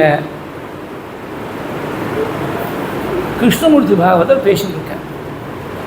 நீலாமங்கலம் கிருஷ்ணமூர்த்தி பாகவதர் பக்கத்தில் முருகதாசன் இருக்கிறவங்களுக்கு ஸ்டேஜில் 2 பேர் இருக்கா. 7 படை கொண்ட முருகா, 7 படை வீடு கொண்ட முருகான்னு பாடிவிட்டார் இவர். ஆயிரக்கணக்கான ஜனங்கள் உட்கார்ந்துருக்கா. எல்லாருக்கும் ஒரே 6 படை வீடு தானே, 7 படை வீடு கொண்ட முருகானே இவர் பாடுறாரே நீலாமங்கலம் பாகவதர் அப்படின்னு முருகதாஸ் பக்கத்தில் உட்காந்து தட்டி விடுறார் தொடைய. அது தப்பாக பாடுறீங்க, 6 படை வீடு கொண்ட முருகான்னு பாடுறதுக்கு வந்தால் 7 படை வீடு கொண்ட முருகான்னு பாடுறேன்னா அவர் திருப்பி அதையே பாடுறார். சங்கதி போட்டு அதே வேறு பாடுறார். அப்புறம் எக்ஸ்பிளைன் பண்ணப்படம் தான் எல்லாருக்கும் ஒரே ஆச்சரியமாக இருந்தது. 6 படை வீடுகள் எல்லாருக்கும் பிரசித்தமாக தெரியும். என் ஹிருதயம் தான் 7வது படை. 7 படை வீடு கொண்டு பகவானுடைய ஹிருதயத்தில் பகவான் இருக்கார். மகச்சித்தகேகம் மகீதேவதேவம் மகாவேத பாவம். மகீதேவர்கள்னு பிராமணாளுக்கு பேர். பூமியில் தேவர்களுக்கு துல்லியமாக இருக்கக்கூடியவர்கள் மகீதேவர்கள். ஏ தேவை தேவா பிரத்யக்ஷம் யத் பிராமணா அப்படின்னு வேதம் சொல்கிறது. அதனால் பிராமணால் தான் உபாசிக்கக்கூடிய தெய்வமாக இருக்கார். ஆச்சாரியா ஏதோ 2500 வருஷம் முன்னாடி சொல்லிட்டு போயிட்டார். ஆனால் இது அனுபவத்தை சரியாக வரலையே. இன்றைக்கும் பார்த்தீங்கன்னா முருகபக்தி அப்ராமணால்கிட்ட தான் அதிகமாக இருக்குது. பிராமணால் ரொம்ப வருத்தப்பட்டு சொல்ல வேண்டிய விஷயம் ரொம்ப இருக்குது. சஷ்டி என்றைக்கும் தெரியாது, கிருத்திகை என்றைக்கும் தெரியாது, ஏகாசி என்றைக்கும் தெரியாது. அவள் மாட்ட தினமும் பொழுது வச்சா சாப்பிட்ணும். அவள் ரொம்ப பாக்கி காலத்தில் எப்படி இருக்காளோ விரத காலத்தில் கொஞ்சம் நியமமாக இருக்கா அந்த 4வது வருடத்தை சேர்ந்தவர்கள். அப்போ மகீதேவ தேவம் இவர் சொல்கிறாரே, அது எப்படி பொருந்தும் அப்படின்னாக்க, நேத்திக்கே வேறு ஒரு விஷயம் சொன்னேன். பஞ்சாயத்தன பூஜையில் முருகனுக்கு அடையாளமாக ஒன்றும் இல்லை. எல்லாரும் அக்னியை ஆராதனை பண்ணியிருந்ததுனால அது தேவையில்லாமல் இருந்தது. இப்போ அக்னி ஆராதனை ரொம்ப குறைஞ்சி போனதுனால முருகனுடைய ஸ்தானத்தை ஒரு வேலை சேர்த்துக்கிறது சாலை சிறந்ததுன்னு பெரியவா சொல்லியிருக்கா அப்படின்னு எனக்கு ஒரு விஷயம் சொன்னேன். அந்த மாதிரி வேலை வச்சு பூஜை பண்ணுறவா இன்னும் 10 பேர் பிராமணாளில் உண்டு. அக்னியோத்திரம் பண்ணி அக்னியை ஆராதிக்கக்கூடியவாளும் உண்டு. அதனால் பிராமணோத்தமர்களுக்கு தான் விசேஷமாக ஆராதிக்க வேண்டிய தெய்வமாக இருக்கார். இன்னொரு காரணம் என்னன்னாக்க, இவர் என்ன பண்ணார், ஆரம்பத்தில் தான் சொன்னேன், வேதத்துடைய சாரமாக 3 வேதங்களுடைய சாரமாக 3 பாதங்கள் கொண்ட காயத்ரி, 3 பாதங்களுடைய சாரமாக 3 பதமாக இருக்கக்கூடிய வேதத்தி, 3 பதங்களுடைய சாரமாக 3 அக்ஷரங்கள் கொண்ட ஓம் என்ற பிரணவம். அந்த பிரணவத்துடைய அர்த்தத்தை தகப்பனாருக்கே உபதேசம் பண்ணி இதுதான் சரியான அர்த்தம் நிரூபணம் பண்ணவர் முருகப்பெருமான். பிரணவோபதேச ரீதியை ரொம்ப பிரசித்தமான ரீதியை ஸ்கார்ந்து. அதனால் வேதத்துடைய சாரத்தை உபதேசம் பண்ணதுனால வேதத்தை ரட்சிக்கிறதுக்காகவே ஏற்பட்ட பிராமண ஜென்மாவில் இவர் தான் விசேஷமாக ஆராதிக்கணும். மகீதேவ தேவம் மகாவேதபாவம். அப்படி பிரம்மண்யத்தை வேதத்துடைய சாரத்தை பிரணவோபதேசத்தால் ரட்சித்ததுனால தான் அவருக்கு சுப்பிரமணியர் அப்படின்னு பேர். மகீதேவ தேவம் மகாவேதபாவம். வேதங்களுடைய பாவம் முழுக்க இப்போ சொன்னேனே, வேதத்துடைய சாரம் முழுக்க காயத்ரி இருக்குது, காயத்ரியுடைய சாரம் வியாகத்தில் இருக்குது, வியாகத்தியுடைய சாரம் பிரணவத்தில் இருக்குது. பிரணவத்துடைய அர்த்தத்தில் தகப்பனாருக்கே உபதேசம் பண்ணதுனால சுவாமிநாதன் பேர் சுவாமிக்கு. சுவாமிச்ச அசு நாதஸ்ச அப்படின்னு ஒரு விக்கிரகம். இவரே சுவாமியாக இருக்கார், இவரே நாதனாக இருக்கார். சுவாமி கஜமுகானுஜகான்னு அமரகோஷம் சொல்கிறது. முருகனுக்கு இருக்கக்கூடிய பேர் தான் சுவாமின்னு அவரை தான் சொல்லியிருக்கார். சொந்தமாக ஒரு ஜெயின மதத்தை சேர்ந்தவர். அவன் நம்ம மதத்தை சேர்ந்தவர் இல்லை. அவன் அமரகோஷம்னு ஒன்று பண்ணினான். அவன் பண்ண டினாமினேஷனாக இருக்கக்கூடிய ஒர்க்ஸ் ஜெயின மதத்தை ஸ்லாகிச்சு பண்ண கிரந்தங்கள் தான் மறைஞ்சு போயிடுது. அவனே அக்னியில் ஆகுதி கொடுத்துட்டான். ஆச்சாரியால் ஜெயிச்சுன்னு திக்விஜயம் பண்ணிட்டு வரும்போது அவன் சரஸ்வதி ரொம்ப ஆராதிச்சவன். திரையை போட்டு தான் வாக்குவாதம் பண்ணுவேன் தான். திரையை போட்டு ஆச்சாரியர் ஒரு பக்கம், இவன் இந்த பக்கம். ஆச்சாரியர் கேட்ட கேள்விக்கெல்லாம் பிசிறு இல்லாமல் டக்கு டக்கு டக்குன்னு பதில் வருது. இது மட்டும் யாருமே இப்படி பதில் சொன்னது கிடையாது. இப்படி பதில் வரதே என்ன காரணம்னு யோஜனை பண்ணி பார்த்தா, இந்த பக்கம் ஒரு கலசத்தில் சரஸ்வதி ஆவாகனம் பண்ணி வச்சுருக்கான். அவன் இந்த மதத்தை சேராதவனாக இருந்தாலும் கூட சரஸ்வதிகிட்ட ஈடுபாடு, அவன் சரஸ்வதியை ஆவாகனம் பண்ணி வச்சுருக்கான். சரஸ்வதி பதில் சொல்லிட்டுருக்காள். ஆச்சாரியர் உடனே சூக்ஷ்மமாக கேட்டாள், அம்மா இந்த வைதிக மதமே சரியில்லைன்னு சொல்கிறவாமா, அவனுக்காக நீங்கள் போய் பதில் சொல்லிட்டு இருக்கேன்னு என்னை உபாசிச்சுட்டான்ப்பா. இந்த உபாசனைக்கு நான் பலன் கொடுத்தாலும் உபாசனையுடைய பலன் முடியக்கூடிய காலம் வந்துவிட்டு இன்னும் கொஞ்ச நாளைக்கு நான் கலசத்துலேருந்து ஆவாகனமாக இருக்கக்கூடிய ஆவாயத்தையாக இருக்கக்கூடிய நாள் கிளம்பி போயிட போகிறேன்னு விட்டாள். அப்படி கிளம்பி போகிறப்பறம் ஆச்சாரியர் ஜெயிச்சு விட்டாள் அவனை, அமரசிம்மனை. அவளுக்கு ஒன்றும் துவேஷம் கிடையாது. இதுதான் சத்தியம்னு நிரூபணம் பண்ண, அவ்வளவுதான். There is no personal animus, no personal sentiment involved. It is only an effort to establish the real truth, the real message of the Upanishads. அவ்வளோதான். அடுத்த ஊருக்கு போயிட்டார் வரமாட்டில். இவன் என்ன பண்ணால், இந்த அமரசிம்மன் நம்ம தோற்று போயிட்டோம், நிச்சயமாக இவரை யாருமே வாதத்தில் ஜெயிக்க முடியாது, நம்ம எழுதின கிரந்தங்கள்லாம் ஜெயின மதத்துடைய பிராதானியத்தை சொல்லக்கூடிய கிரந்தங்களெல்லாம் வியர்த்தமாக போயிடுதுன்னு எல்லா சுவடிகளையும் அக்னியில் ஆகுதியாக கொடுத்துட்டான். இது யாரோ போய் சொல்லிவிட்டார். அடுத்த ஊரில் இருக்கக்கூடிய ஆச்சாரியார்கிட்ட ஓடி வந்தேன். இந்த கிரந்தம், அந்த கிரந்தத்துடைய கருத்தை நாம் உடன்படலாம், உடன்படாமல் இருக்கலாம். we may agree, we may disagree. ஆனால் கிரந்தம் இருக்கணும். it must be there for posterity to judge on their own whether to accept this theory or not. it must be there for posterity. காப்பாற்றுறதுக்காக வந்தார். அதுக்குள்ளே எல்லா கிரந்தத்தையும் அவதி கொடுத்துட்டோம். ஒரே ஒரு கிரந்தம் தான் ஆச்சாரியார் வந்து காப்பாற்ற முடிஞ்சது. அது வந்து இட் வாஸ் அ நான் டினாமினேஷனல் ஒர்க். ஜெயின மதத்துடைய பிராதானியத்தை சொல்லக்கூடிய கிரந்தமாக இல்லை. அது வந்து பியூர்லி நான் டினாமினேஷனால் first known instance of a thesaurus. தெசாரஸ்னால் ஒரே அர்த்தத்தை கொடுக்கக்கூடிய பல வார்த்தைகள் காம்பினேஷன். ஒரே வார்த்தைக்கு பல அர்த்தங்கள் கொடுக்குறது டிக்ஷனரி. ஒரே அர்த்தத்தை கொடுக்கக்கூடிய பல வார்த்தைகளை தொகுத்து கொடுக்கறது தெசாரஸ். இங்கிலீஷில் ராகஸ்ட் தெசாரஸ் தான் ரொம்ப பிரசித்தம். அதுவும் இப்போ ஒரு மிடில் ஏஜாவது இருக்கணும்.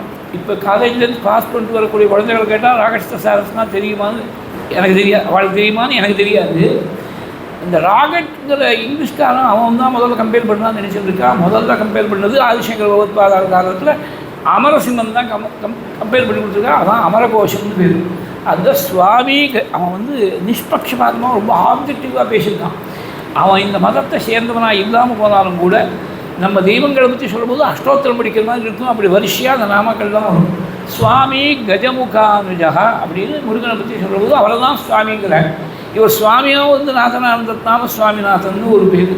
சாதாரணமாக நம்ம சிவன் கோயிலில் போய் சுவாமி சந்நிதி அம்பாள் சந்நிதி சொல்லுவோம். By common usage, by customary practice பார்த்தீங்கன்னா சுவாமினா பரமேஸ்வரன் அர்த்தமாயிடுது. அதனால் சுவாமினோ நாதகா சுவாமிநாதகா, சுவாமியாக இருக்கக்கூடிய பரமேஸ்வரனுக்கே நாதனாக வந்து உபதேசம் பண்ணதுனால சுவாமிநாதன் பேர். மகாதேவபாலம், மகாதேவபாலங்கிறதுக்கு எப்படி அர்த்தம் பண்ணணும் அப்படின்னாக்க, மகாதேவஸ்ய பாலகா மகாதேவ பாலகா ரொம்ப எலிமெண்ட்ரி தத்துவ சமாசம். மகாதேவனாக இருக்கக்கூடிய பரமேஸ்வரனுடைய பிள்ளை, இது எல்லாருக்கும் தெரியுமே. இதுக்கு ஒரு ஆதிசங்கர் வரணுமா இதை சொல்கிறதுக்கு? மகாதேவோபி கதாச்சித் பாலையோ எஸ்ய ஆசீத்து ச மகாதேவ பாலான்னு செய்தி ஒரு சாஸ்திரவாள் விசேஷமாக அர்த்தம் பண்ணிருக்க.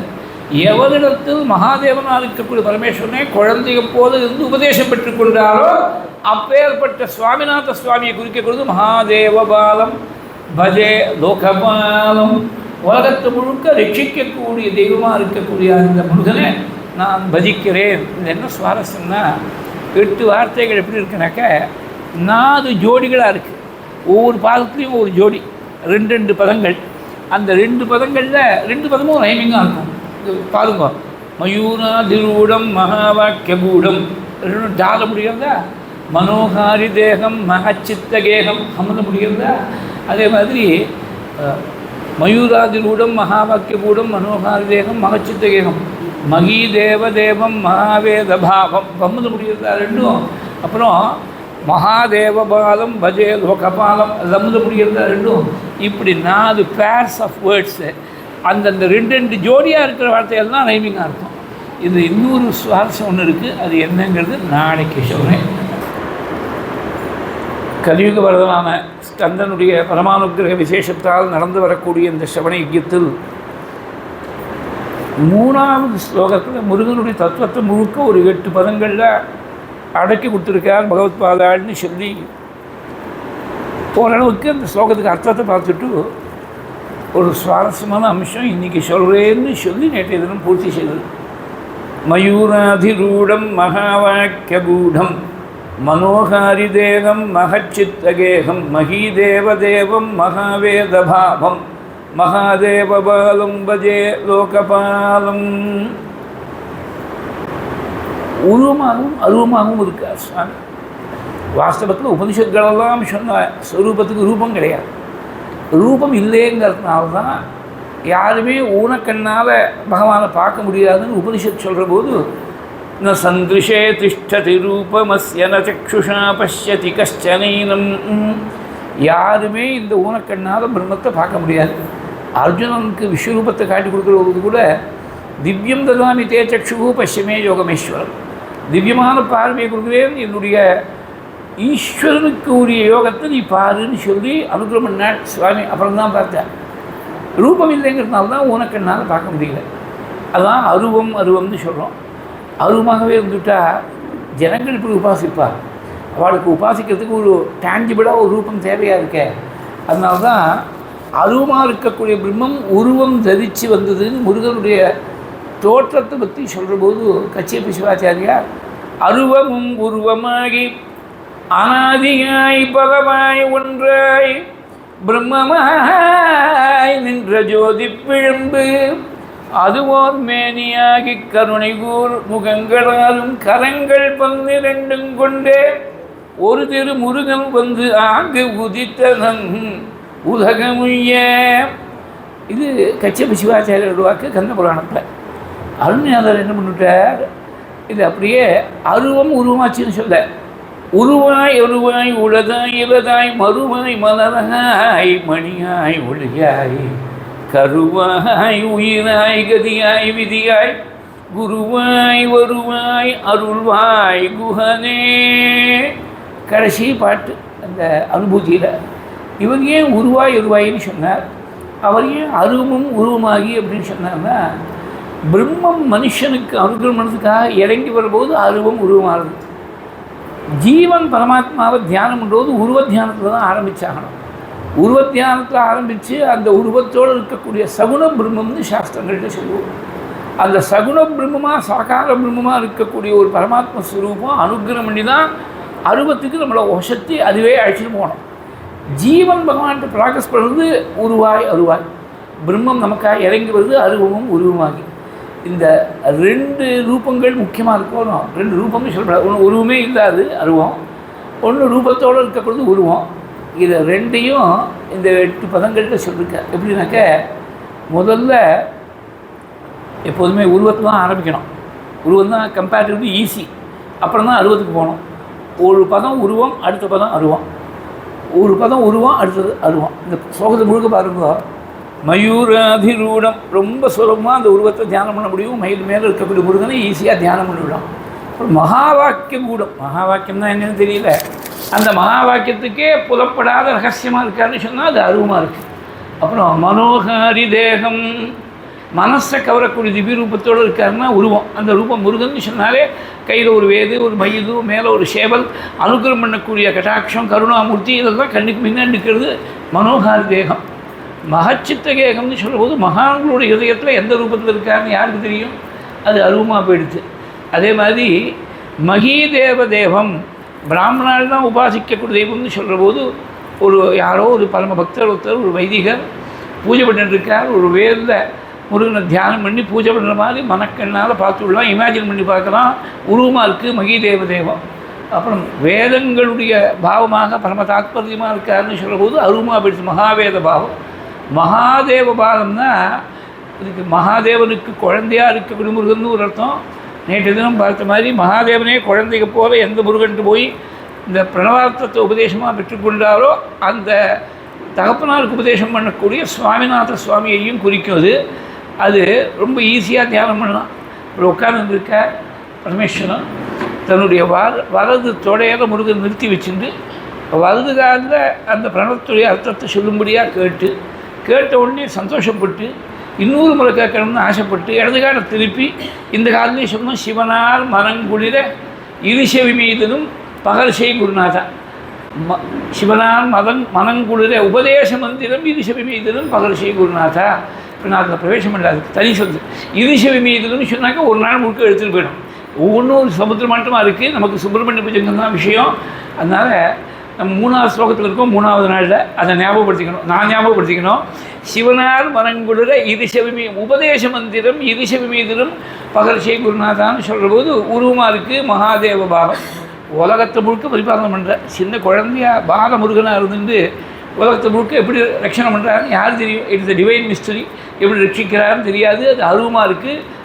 பஜே லோகபாலம். இந்த 8 பதங்களுக்கும் காமனாக இருக்கக்கூடிய ஒரே பதம் பஜே அப்படிங்கிற வருது. பஜிக்கிறேன்னு அர்த்தம். மயூராதிரூடம் பஜே, மகாவாக்கியகூடம் பஜே, மனோகாரி தேகம் பஜே, மகச்சித்த கேகம் பஜே, மகச்சித்த கேகம் பஜே. அதே மாதிரி மகி தேவதேவம் பஜே, மகாவேத பாவம் பஜே, மகாதேவபாலம் பஜே, லோகபாலம் பஜே அப்படின்னு ஒவ்வொரு பதத்தோடையும் அன்வயம் பண்ணிக்கணும். இப்படி முருகனுடைய தத்துவத்தை சொல்லிவிட்டு முருகன் பொதுவாக இது எந்த முருகனுக்கும் எந்த க்ஷேத்திரத்தில் இருக்கக்கூடிய முருகனுக்கும் பொருந்தும் இந்த 8 பதங்களும். இப்போ ஸ்பெசிஃபிக்காக திருச்செந்தூரில் இருக்கக்கூடிய முருகனுக்கு வந்து சேர மயூராதிரூடம் மகாவாக்கியகூடம்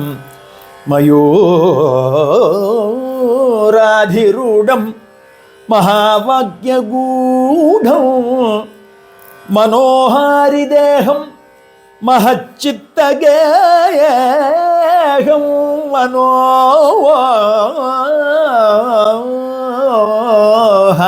தேகம் மகச்சித்தகேகம் மஹீதேவதேவம்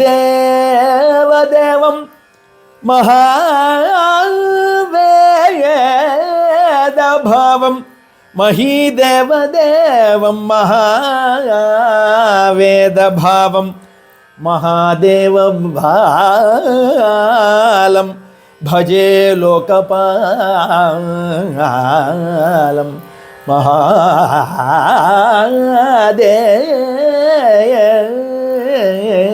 மகாதேவபாலம் பஜே மகாதேவபாலம் பஜே லோகபாலம் பஜே லோகபாலம்